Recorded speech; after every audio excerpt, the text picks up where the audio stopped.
Olá, meus amigos, sejam bem-vindos ao canal Espiritismo na Prática. E este é o programa Palavras de Vida Eterna. Nós abraçamos a todos com muito carinho, agradecendo a companhia, né? E rogando a Jesus que envolva toda a humanidade em sua paz. E como nós estamos ainda no mês de dezembro, né, eu gostaria de ler uma mensagem referente ao Natal de Jesus, que foi no dia 25, né, há uns dias atrás. E é uma mensagem de Emmanuel, que está no livro Antologia Mediúnica do Natal, e psicografia do Chico. Esse livro, Antologia Mediúnica do Natal, é um livro todinho de mensagem de Natal. É muito belo. Vale a pena conhecer, né? E aqui é uma mensagem de Emmanuel. O título é Prece diante da Manjedoura. E nunca é demais nós falarmos de Natal, porque nós precisamos aprender a fazer das nossas vidas, a cada dia, um Natal, onde Jesus nasce em nosso coração, em nossa vida, né? Então, Emmanuel diz assim: Senhor, diante da manjedoura em que nos descerras o coração, ensina-nos a abrir os braços para receber-te. Não nos relegues ao labirinto de nossas ilusões, nem nos abandones ao luxo de nossos problemas. Vimos ao teu encontro, cansados de nossa própria fatuidade. Sol da vida, não nos confies as trevas da morte. Fortalece-nos o bom ânimo, reaviva-nos a fé, induze-nos a confiança e a boa vontade.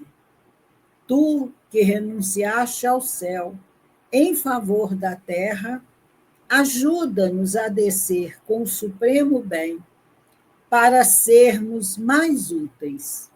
Tu, que deixaste a companhia dos anjos sábios e generosos, por amor aos homens ignorantes e infelizes, auxilia-nos a estender com os irmãos mais necessitados que nós mesmos, o tesouro de luz que nos trazes. Defende-nos contra os vermes da vaidade. Ampara-nos contra as serpentes do orgulho. Conduze-nos ao caminho do trabalho e da humildade. E reconhecidos à frente do teu berço de luminosa esperança, nós te rogamos, sobretudo, os dons da simplicidade e da paz, para que sejamos contigo, fiéis a Deus, hoje e sempre. Assim seja. Emmanuel.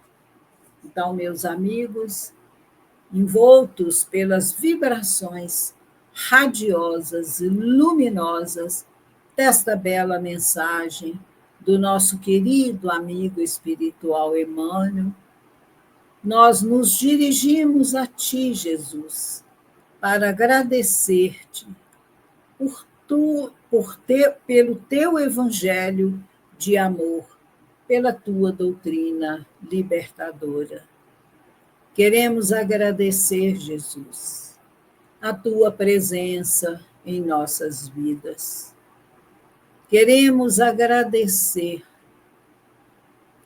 por todas as oportunidades ricas, abençoadas, de trabalho no bem, de crescimento espiritual e de aprendizado. E queremos te pedir, Jesus, que nos envolvem a todos nós em tua paz e envolva toda a humanidade, todos os nossos irmãos nossos, em paz, em luz e no teu amor. E é em teu nome, Jesus, em nome de Deus, de Maria Santíssima e da espiritualidade amiga e bondosa, que nós pedimos permissão para iniciar mais um programa de reflexões nesta noite. Sê conosco, Senhor, que assim seja. Hoje a nossa conversa, o tema é como combater o egoísmo. O egoísmo, que é esta chaga da humanidade. O egoísmo está na base de todos os erros, de todos os crimes, de toda a maldade, de tudo de ruim que acontece no mundo. O egoísmo é o nascedouro de todas essas dores. E o orgulho, diz Emmanuel, é o filho dileto do egoísmo. Então, nós precisamos combater, não é, essa chaga em nós. E como que nós fazemos isso? Como que nós combatemos o egoísmo? Nós vamos conversar sobre isso, sobre este assunto nessa noite. Porque é muito importante para o nosso crescimento espiritual que nós vençamos essa batalha contra o egoísmo. E nesta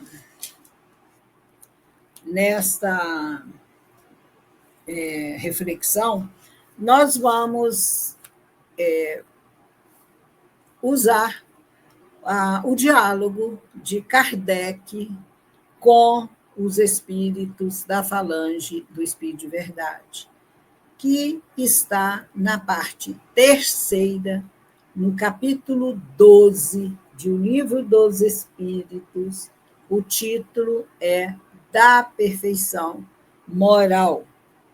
E nesse capítulo, Kardec analisa as paixões, a partir da questão 907 e seguintes.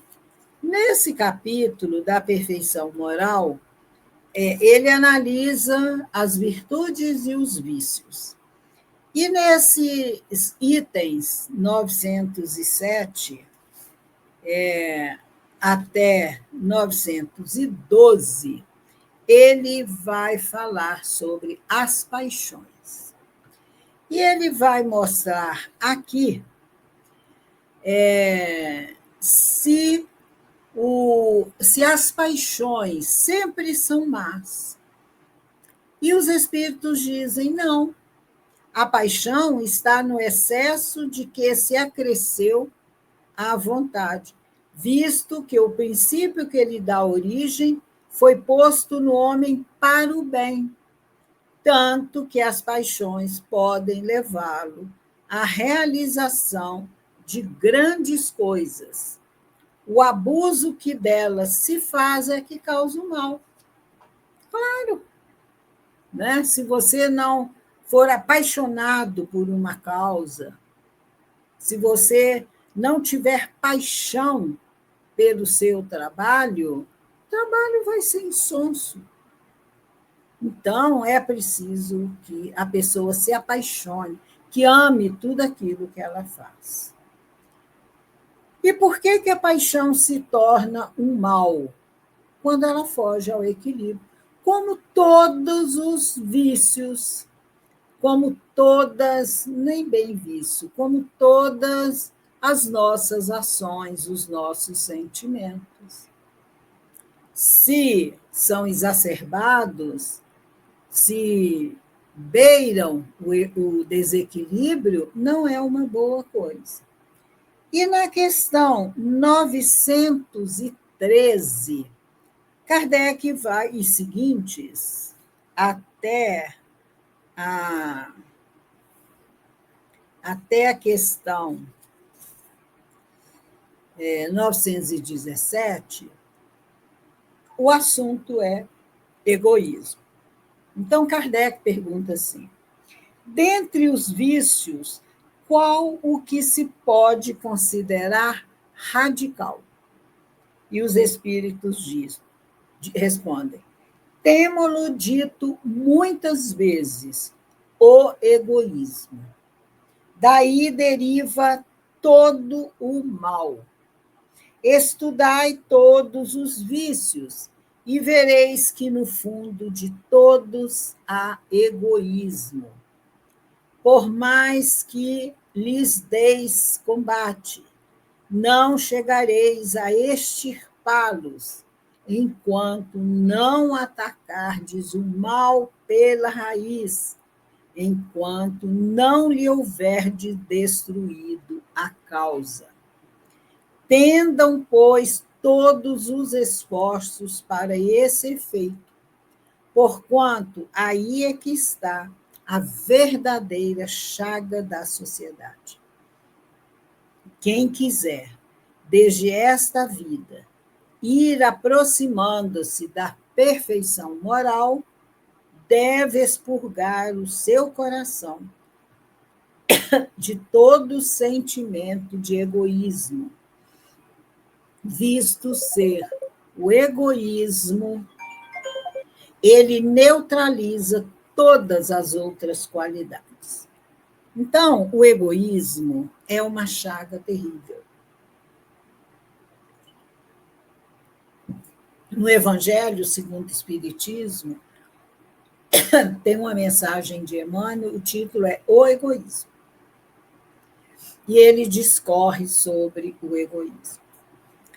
Mas a nossa questão é como combater esse egoísmo.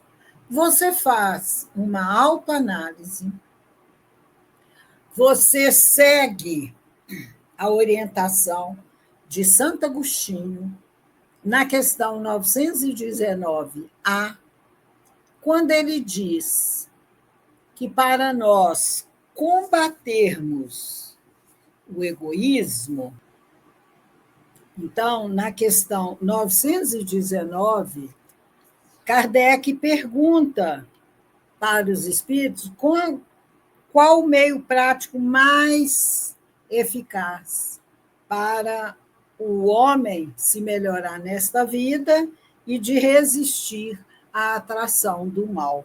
E os espíritos respondem: um sábio da antiguidade vô-lo diz: conhece-te a ti mesmo. Então, aqui, Santo Agostinho dá um roteiro maravilhoso sobre o conhece-te a ti mesmo. E ele vai dizer: fazei o que eu fazia quando vivi na terra. Ao fim do dia, interrogava a minha consciência, passava revista ao que fizera e perguntara a mim mesmo se não faltara algum dever, se ninguém tivera motivo para de mim se queixar. E aí vocês leiam depois esse roteiro maravilhoso de Emmanuel, de Santo Agostinho, mostrando como o autoconhecimento é importante para nós nos melhorarmos e vencer as más tendências. Então, primeira coisa é esse autoconhecimento. Porque quando você se conhece, né, você vai saber quais são as suas fraquezas, as suas mazelas, quais os vícios que você precisa corrigir, quais as virtudes que você já adquiriu. e que você vai fortalecer essas virtudes. Então, o autoconhecimento é muito importante. E aí a pessoa vai ter coragem de olhar para dentro de si mesma e dizer: eu tenho este vício, e eu preciso, vamos supor, o egoísmo, e eu preciso tirar isso de mim, combater este egoísmo. Então, é o primeiro passo, né? Depois, a pessoa vai pensar: quais os esforços?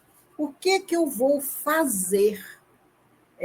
Qual as atitudes que eu vou tomar para combater o egoísmo?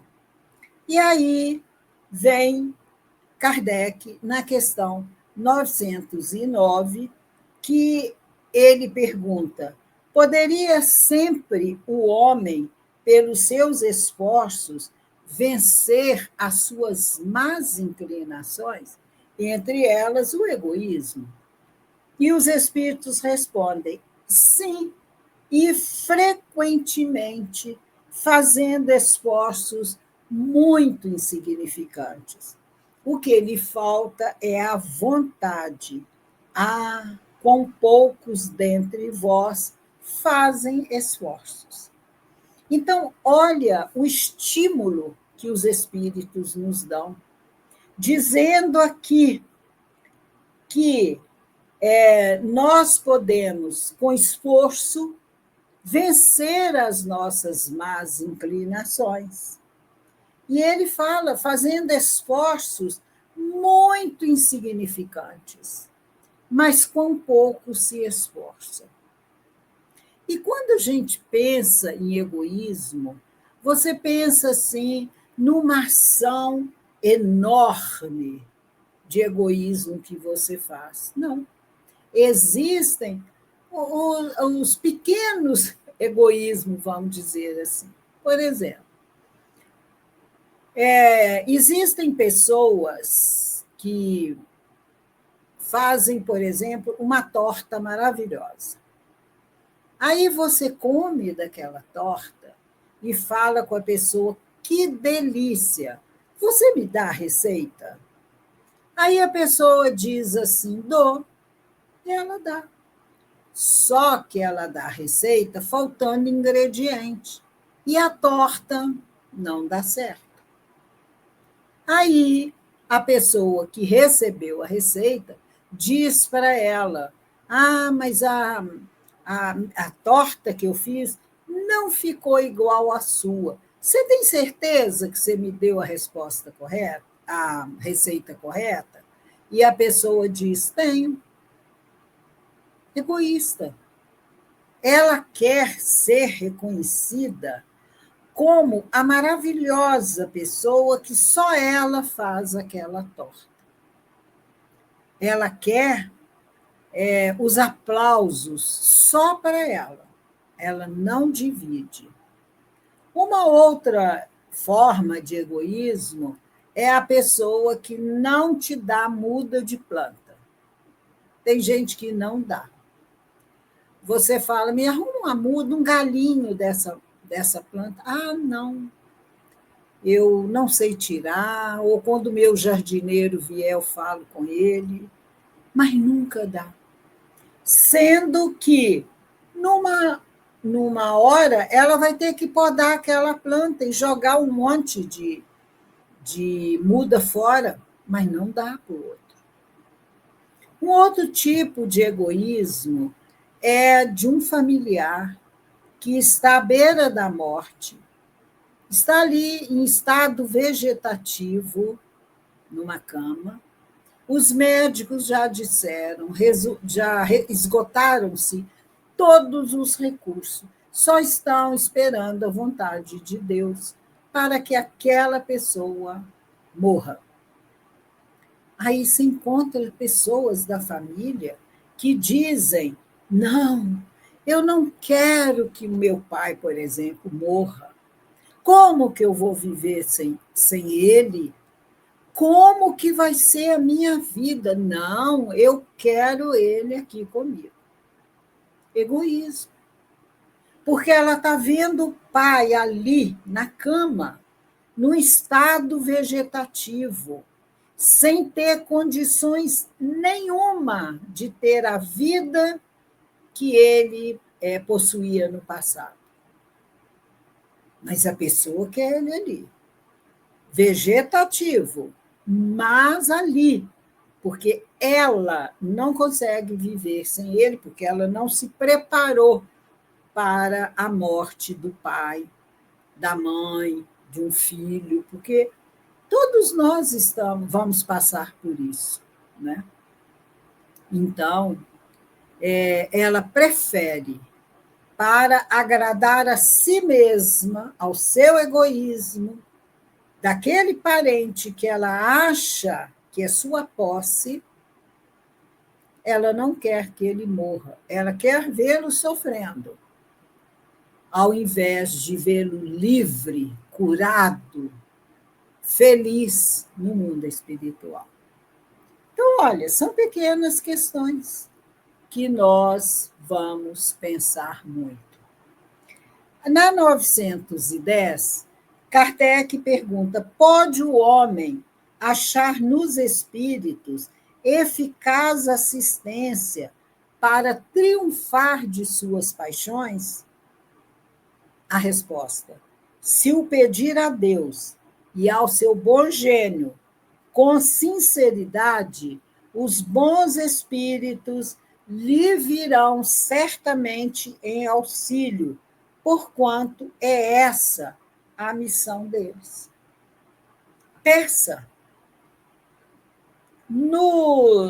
Na questão 459 de O Livro dos Espíritos, Kardec pergunta: influem os espíritos em nossos pensamentos, em nossos atos? E a resposta é a clássica: influi muito mais do que possais imaginar. Muitas vezes são eles que vos dirigem. Então, esses espíritos, anjo de guarda, os espíritos amigos, os espíritos familiares, estão presentes em nossa vida para nos auxiliar. E quando nós fazemos uma prece sincera a Deus, ao nosso anjo de guarda, a Jesus, a Maria Santíssima, pedindo auxílio para vencer uma tentação, eles vêm e nos auxiliam, porque eles torcem por nós. Eles querem que a nossa encarnação seja vitoriosa. Então, eles nos ajudam. Mas temos que pedir a luz para iluminar os nossos caminhos, pedir paciência, compreensão e tantas outras coisas que nós necessitamos. Na 911, Kardec pergunta: não haverá paixões tão vivas e irresistíveis que a vontade seja impotente para domá-las? Há muitas pessoas que dizem: quero, diz os espíritos, mas a vontade só lhes está nos lábios. Querem, porém muito satisfeitas ficam, que não seja como querem, entre aspas. Quando o homem crer que não pode vencer as suas paixões, é que seu espírito se compraz nela, em consequência da sua inferioridade. Compreende a sua natureza espiritual, aquele que as procura reprimir. Vencê-las é para ele uma vitória do espírito sobre a matéria. Então, gente, nós estamos vendo aqui os espíritos dizendo que as pessoas dizem quero, mas a vontade não passa dos lábios, não vem do coração. não é? Então, é a vontade fraca. No livro Pensamento e Vida, no capítulo 2, Emmanuel fala da vontade.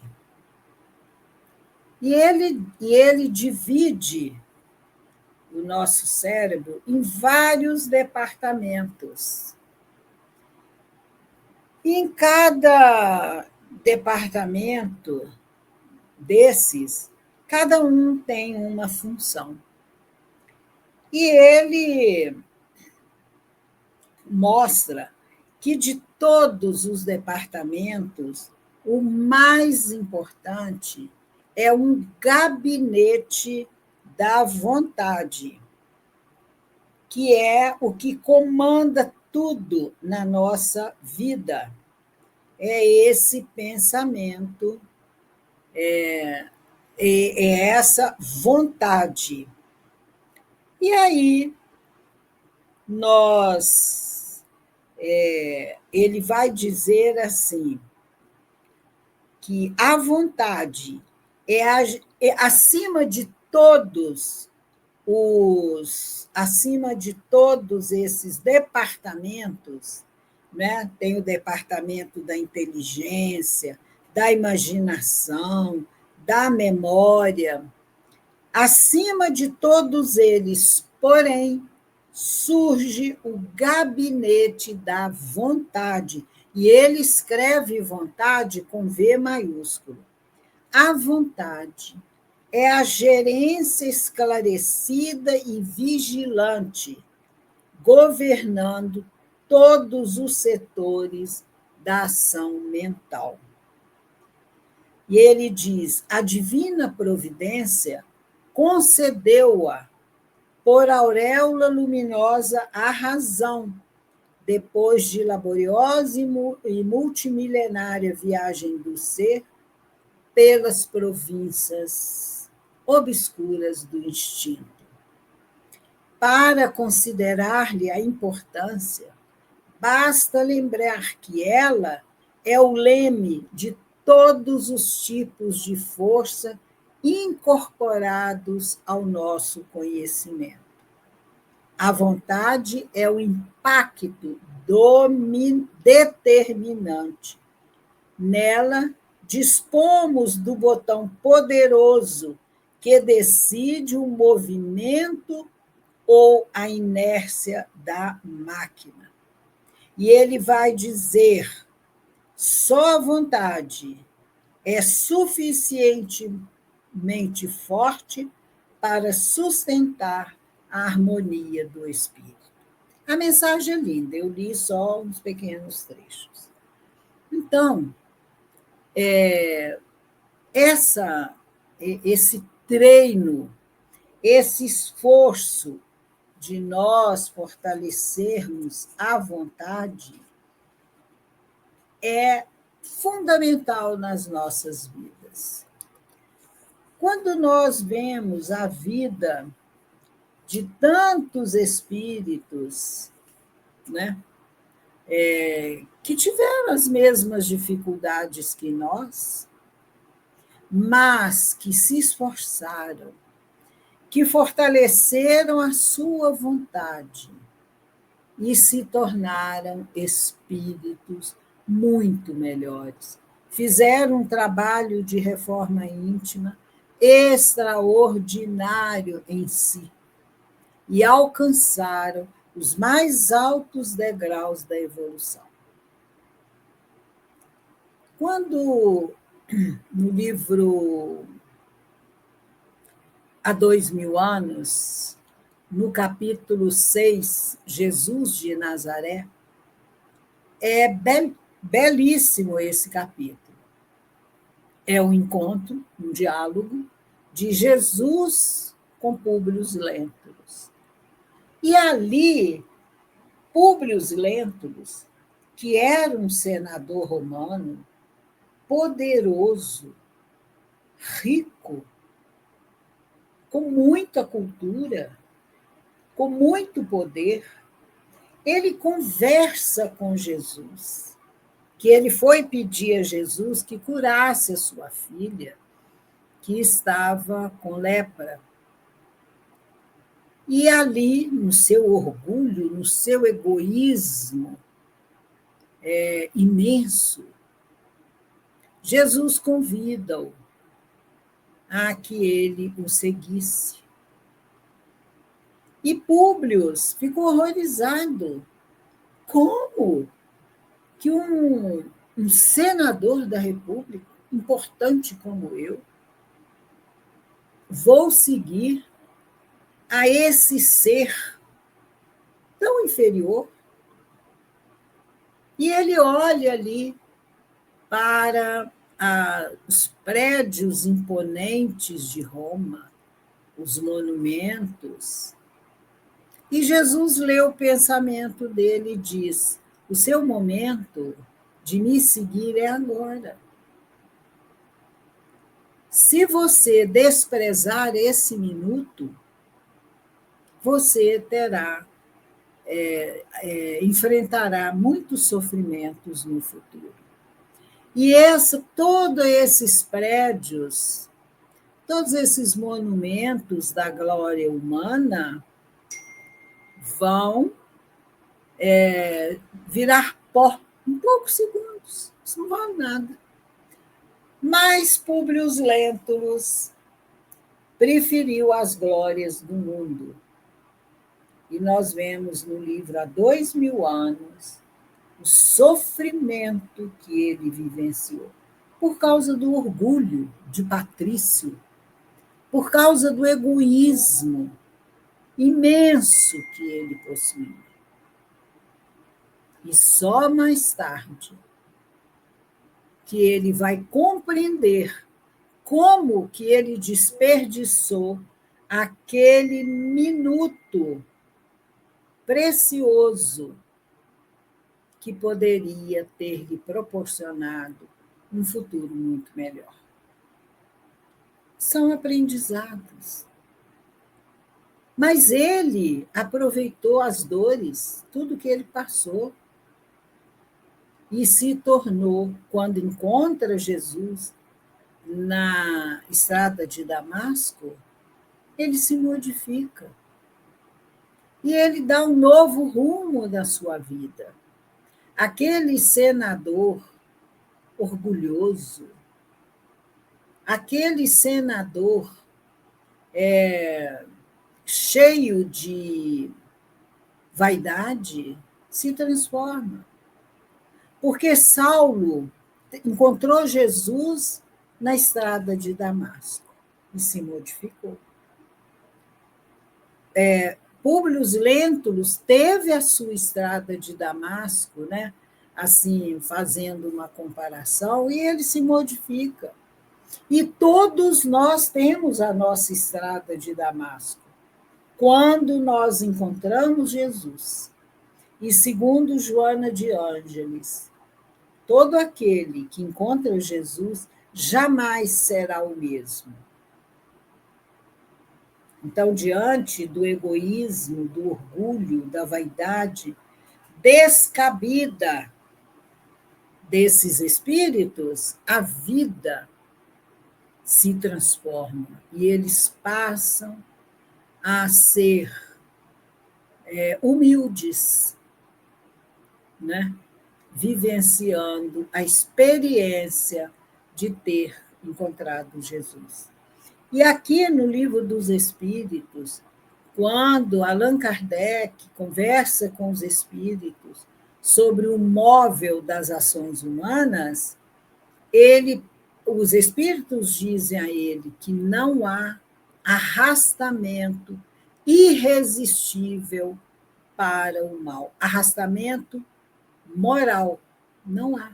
A pessoa pode vencer todas as mazelas que ela traz em si, com esforço, com vontade, com perseverança e usando muito o recurso da prece, porque é a prece que nos fortalece, é a prece que nos dá força, coragem, a prece é que alivia as nossas dores e que nós podemos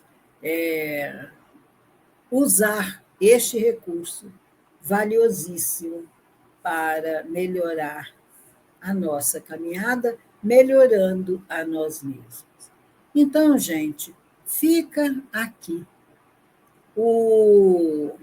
a reflexão de Allan Kardec com os espíritos, mostrando que o caminho para nós vencermos o orgulho, também, outro caminho, é a abnegação.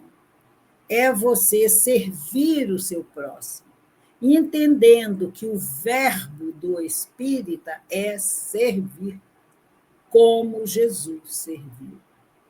Então, a caridade, que é o amor em ação, nos ajuda a sair dessa condição triste do egoísmo, essa chaga, essa lepra da humanidade.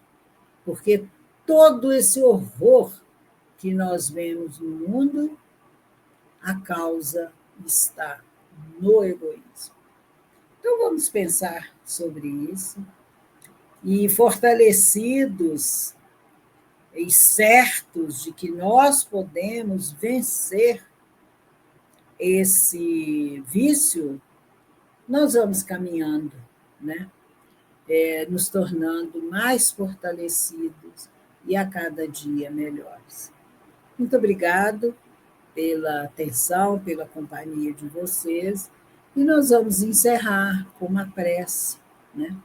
Agradecendo a Deus, a Jesus, a Maria Santíssima, por tantas oportunidades de trabalho e de aprendizado. Que o nosso país seja abençoado, seja protegido por Jesus, que é o seu governador, por Ismael, que é o espírito protetor do Brasil, por Maria Santíssima, mãe de todos os brasileiros, e principalmente por Deus, nosso Pai, que é o Criador de tudo que existe. Que haja paz no mundo, nos lares, nos corações. E todos aqueles que estão sofrendo, sejam dores físicas ou dores morais, encarnados ou desencarnados, que chegue até eles o bálsamo, a esperança, o alívio, chegue até eles o amor de Jesus.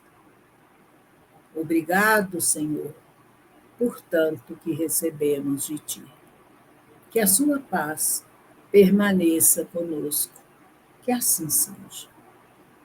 E assim, meus irmãos, encerramos mais uma singela reflexão nesta noite. Muita paz e até o nosso próximo encontro. Tchau.